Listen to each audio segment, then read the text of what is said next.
Sumatera Barat merupakan provinsi yang kaya akan budaya dan kearifan lokal.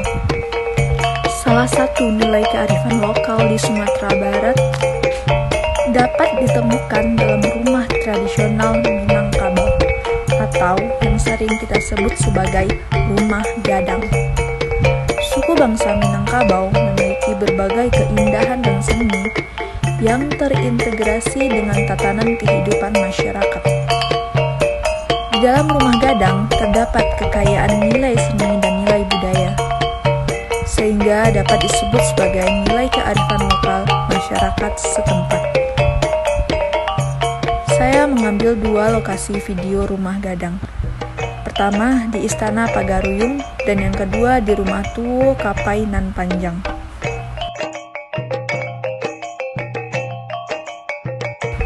Bangunan rumah adat merupakan salah satu wujud budaya yang bersifat konkret. Dalam konstruksinya, setiap bagian dalam rumah adat syarat dengan nilai dan norma yang berlaku pada masyarakat pemilik kebudayaan tersebut. Begitu juga dengan konstruksi rumah gadang. Konstruksi yang khas dan memiliki fungsi setiap bagian dari ruang rumah tersebut. Dan bagian ruangan itu juga mengandung makna filosofisnya yang terkait dengan nilai kebudayaan keluarga etnis Minangkabau. Adapun elemen fisik dari rumah gadang yaitu ada gonjong, ruang, tarali, jariau, palanca, raswa, paran, dan lain. Penjabaran pertama yaitu gonjong. Gonjong adalah sesuatu bentuk di atas rumah gadang yang indah dipandang mata. Ini merupakan suatu bukti kecendekiawanan masyarakat Minangkabau dalam berkarya dahulunya. Gonjong rumah gadang adalah hal yang unik. Selain memiliki nilai seni, namun juga nilai budaya, di mana gonjong rumah gadang adalah bagian dari upaya memadukan aspek pengalaman dengan aspek budi pekerti yang dimiliki. Ini terungkap dalam pepatah gonjong bagian dari bertambah paham tiap hari atau diartikan bertambah pemahaman tiap hari. Ini artinya bahwa setiap penghuni rumah gadang dan orang yang berkunjung ke rumah gadang hendaklah selalu menambah pengetahuan dari hari ke hari. Gonjong rumah gadang itu bentuknya menyerupai tanduk kerbau. Bentuk gonjong rumah gadang ini berkaitan dengan tambo atau cerita tentang kemenangan orang Minangkabau dalam adu kerbau dengan raja dari Jawa pada zaman dahulu.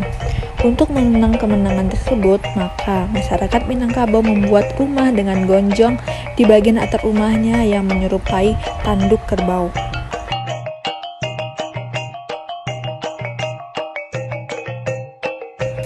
Berikut merupakan bentuk-bentuk atau motif ukiran dari rumah gadang. Rumah gadang memiliki motif ukiran yang merupakan simbol dan mempresentasikan alam.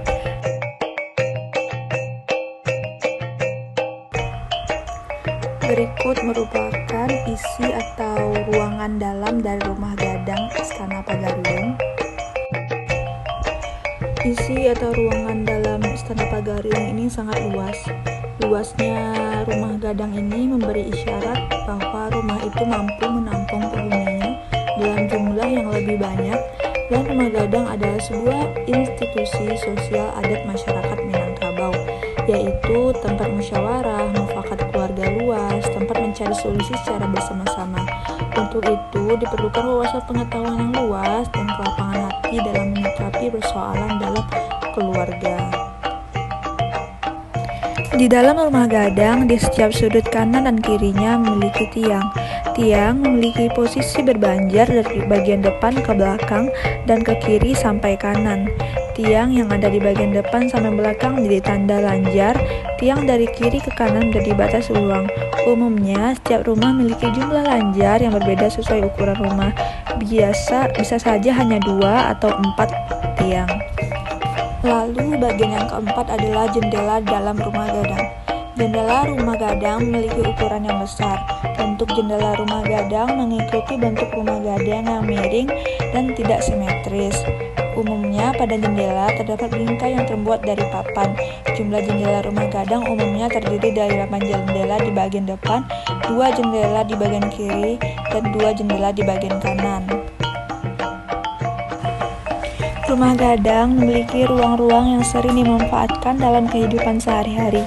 Masing-masing ruangan mempunyai fungsi yang berbeda satu sama lainnya, yaitu ada ruang publik, ruang tamu atau ruang bersama, ruang semi privat yaitu ruang peralihan yang terdapat di depan kamar tidur dan pada bagian ujung rumah gadang. Ruang privat yaitu kamar tidur dengan biasanya berjumlah sebanyak anak perempuan dalam rumah. Lalu ruang servis yaitu ruang dapur atau tempat untuk memasak. Rumah gadang memiliki 2 fungsi utama, yaitu fungsi adat dan fungsi keseharian. Fungsi adat yaitu fungsi rumah sebagai tempat untuk melangsungkan acara-acara adat seperti turun mandi, khitan, perkawinan, petagak gala, dan kematian, dan acara-acara penting lainnya bagi keluarga suku pemilik rumah. Fungsi ini disebut juga sebagai fungsi temporer.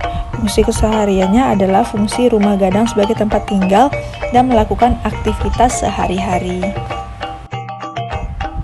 Berikut merupakan tangga menuju ke dapur dari rumah adat di Istana Basa Pagaruyung, yaitu dapurnya terletak pada bagian belakang rumah adat sebelah kanan.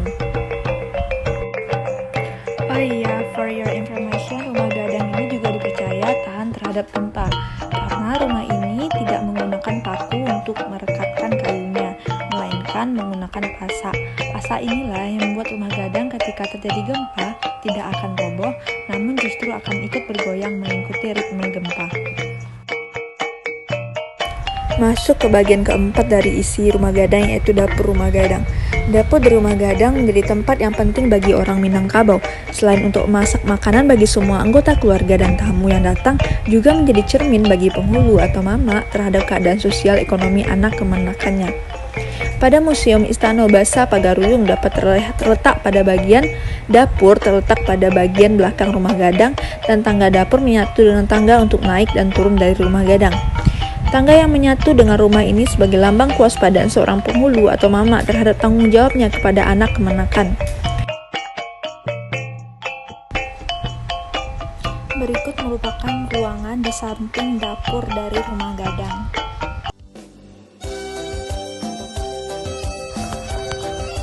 Nah, setelah mengambil video rumah adat atau rumah gadang Istana Basa Pagaruyung, saya juga menyempatkan untuk mengambil rumah adat yaitu bernama Rumah Tuo Kapai Nan Panjang.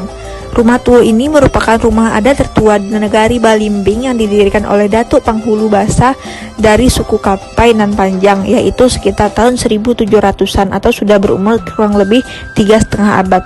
Bangunan ini difungsikan sebagai tempat penyelenggaraan upacara adat seperti batagak Panghulu, perkawinan, kematian, dan lain-lain, sesuai dengan sistem kelarasan lareh Nan Panjang yang dianut oleh masyarakat Balimbing. Saat sekarang rumah tersebut tidak lagi ditempati oleh kaum Kapai Nan Panjang karena kaumnya sudah semakin banyak dan berkembang. Masing-masing sudah membuat dan memiliki rumah di tempat lain. Namun apabila ada acara perkawinan atau acara adat dari kaum Kapai Nan Panjang, tetap dilakukan di rumah tua Kapai Nan Panjang ini. Sekarang ini Rumah Tuo Kapai Nan Panjang merupakan salah satu destinasi wisata budaya. Rumah gadang ini tercatat sebagai salah satu rumah tertua di Minangkabau yang dibangun sekitar abad ke-16.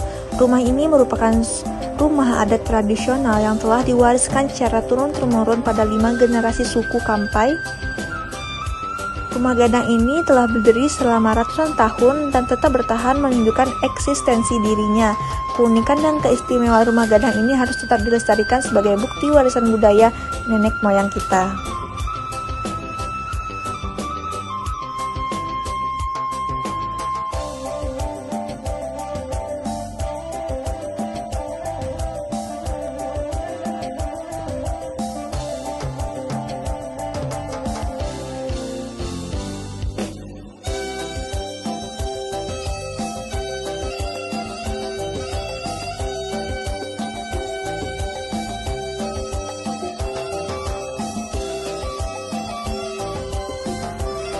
baiklah, sekian video kearifan lokal berupa arsitektur bangunan dari saya. Saya akhiri, wassalamualaikum warahmatullahi wabarakatuh. Terima kasih.